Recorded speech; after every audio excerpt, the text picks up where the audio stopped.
Hello guys, welcome back to our channel markets made easy again.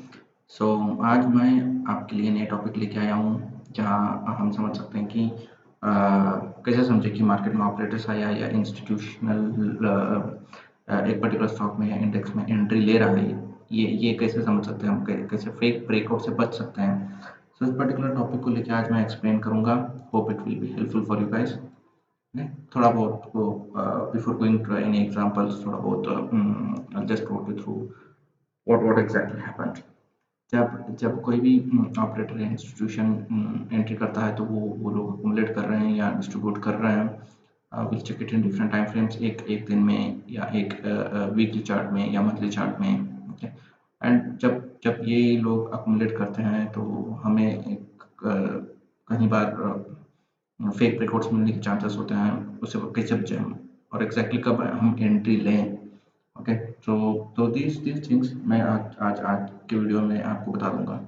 So example के जाने के पहले मेरे प्रीवियस वीडियो में मैंने आपको पढ़ाया है कि वाइकॉफ का जो एनालिसिस है मार्केट का लाइफ साइकिल होता है, accumulation, markup phase, distribution and markdown phase। तो आपने अभी नहीं देखा है तो I suggest you just watch and I even show उस एग्जांपल, उस एग्जांपल्स के थ्रू आप थोड़ा बहुत सीख सकते हो।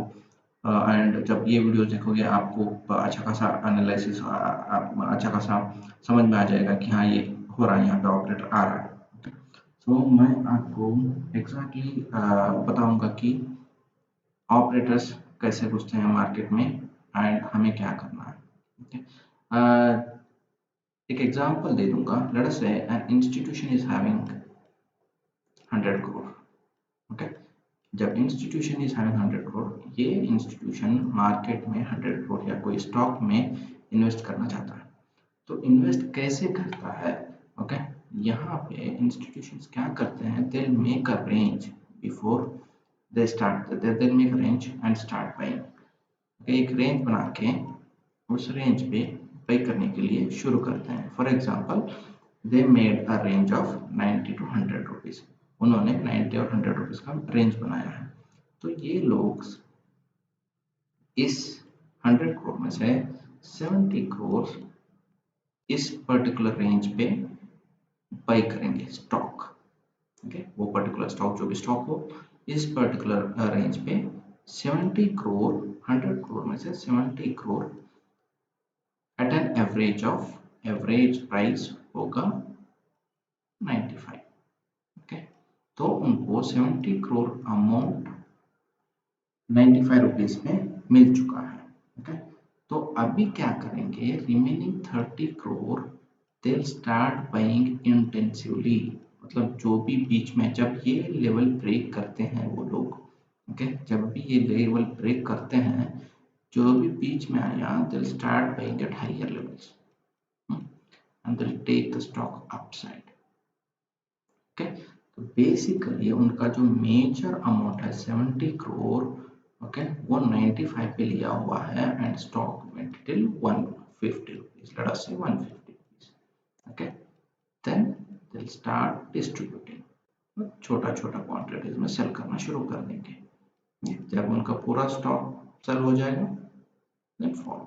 This is how exactly they do. हमें समझना है कि ऑपरेटर एंट्री कैसे ले रहा है यहाँ पे ये साइडवेज मार्केट में।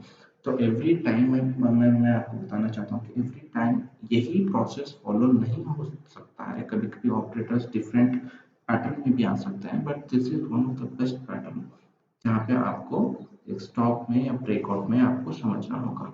Just to give an example, मैं आपको यहाँ पे जो पीपीटी में मैंने दिखाया है, यहाँ बजाज फाइनेंस का स्टॉक देखिए। ओके। सो बेसिकली आपको करना क्या होता है, यहाँ पे उन्होंने ये पर्टिकुलर रेंज को बाई करने के लिए यूज कर दिया। ओके। उन्होंने इस पर्टिकुलर रेंज में बाई कर दिया। जब हमें यहाँ पे देखो, यहाँ पे देख फेक ब्रेकआउट। ओके। अपसाइड एक फेक ब्रेकआउट हो गया एंड नीचे से एक फेक ब्रेकआउट हो गया। तो हम लोग क्या करते हैं, मे बी समटाइम्स इससे भी नीचे भी आ सकता है, यहाँ पे भी ओपन हो सकता है एंड इसके अंदर फिर से जा सकता है। तो हमें क्या करना है, हमें कैसे इस फेक ब्रेकआउट से बचना है। Just to give an example, okay, हमें परफेक्ट एंट्री कब देना है, लेट अस से लेट इट ब्रेक। यहाँ पे एक अच्छा खासा कैंडल से ब्रेक करने दो। जब भी कोई एक स्टॉक में ब्रेकआउट आता है उसका कैंडल बड़ा होता है, okay, and volumes will be huge, okay. उसके बाद 70% of the time it will retest our entry. Let us say here 4274 is the entry level, okay, this is the breakout level. तो यहाँ पे breakout दिया and it will retest our entry. यहाँ पे हमें stock में घुसना है। 70% of the time they'll retest the breakout level and they'll take it upside, okay. So this is one example of Bajaj Finance. So हमें कब entry लेना है to escape with the fake breakouts. जब breakout होगा उसके बाद stock retest करेगा उस लेवल पे हमें एंट्री करना है। यहाँ पे guys just second, okay, second stock मैं आपको मुथूट फाइनेंस में दिखा रहा हूँ। मुथूट फाइनेंस में same thing I am explaining again, okay. यहाँ पे स्टॉक जो है साइडवेज में अकोमोडेशन हुआ है, ओके। मैंने बताया था आपको जब भी ब्रेकआउट होगा एक बड़ा वाला कैंडल आएगा and it will retest. It may retest once, it retest twice, it retest 3 times. Then see the movement in the stock. So basically हमें परफेक्ट एंट्री तब लेना है जब ये see every time it won't retest but 70% of the time it will retest. तो हमें stock में entry तब लेना है, हमें स्टॉप लॉस से बचने के लिए या लेस स्टॉप लॉस रख के एंट्री देने के लिए जब भी वो रीटेस्ट करेगा उस लेवल पे हमें स्टॉक में एंट्री लेना है, ओके। तो this is one thing guys, you guys have to understand आपको एंट्री कब लेना है। द नेक्स्ट स्टॉक जहाँ पे मैं आपको बताने वाला हूँ इज ऑरो फार्मा। इस ऑरो फार्मा में जब भी आप देखोगे इट इज सेम अगेन, मैं कुछ नया एक्सप्लेन नहीं कर रहा हूँ but I am using different examples जहाँ पे आपको समझना है। लेट अस से यहाँ पे अकुमुलेशन हुआ है, मैं यहाँ पे एंट्री लिया था, this is my real time trade guys, okay. यहाँ पे एंट्री लिया था, went up, came down within the range, okay, within the range. Let us say this is your stop loss within the range and it break, breakout. तो basically आपको understand करना है कि कौन से स्टॉक में आपको कब एंट्री लेना है। मैं सजेस्ट करूंगा कि आपको जब भी ब्रेकआउट होता है उसके बाद retest of that breakout 70% of the time होता है, तो आई सजेस्ट कि उस पर्टिकुलर लेवल पे आपको एंट्री लेना है। Let me just walk you through a couple of other examples. Okay, this is ICICI Bank, guys. ICICI Bank, okay. यहाँ पे देखो, यहाँ पे almost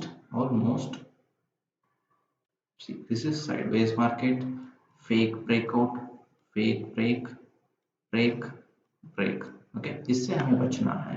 यहाँ पे देखो अपसाइड, okay, ब्रेक कैंडल देखो यहाँ पे जब भी ब्रेकआउट होगा I am telling you guys candle का बॉडी बड़ा होगा, देन जब भी होगा it will retest our entry, it will retest our entry, okay, then stock में momentum.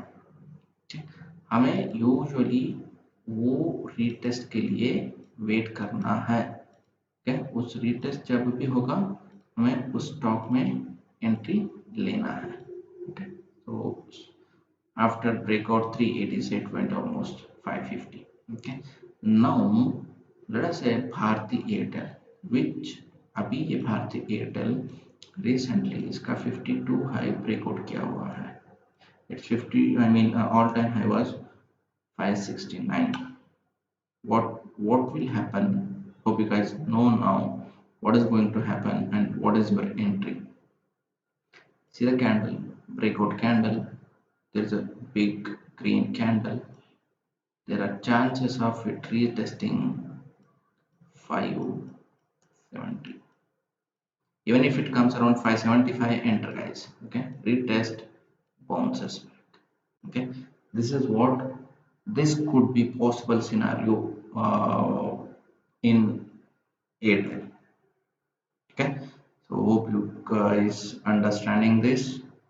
Just another example is India Cement, which recently broke its 52 weeks high. यहाँ पे तो एंट्री के चांसेस कम ही लगते हैं, लेकिन फिर भी जब भी इफ इट कम्स टुमारो या कभी भी जब भी यहाँ पे ब्रेकआउट हुआ, इट रीटेस्टेड अगेन हियर ओनली, यहाँ पे next day immediate next day retest तो हुआ ही है, रीटेस्ट तो हुआ ही है इस लेवल को 110 को, एंड इट मूव टिल 191।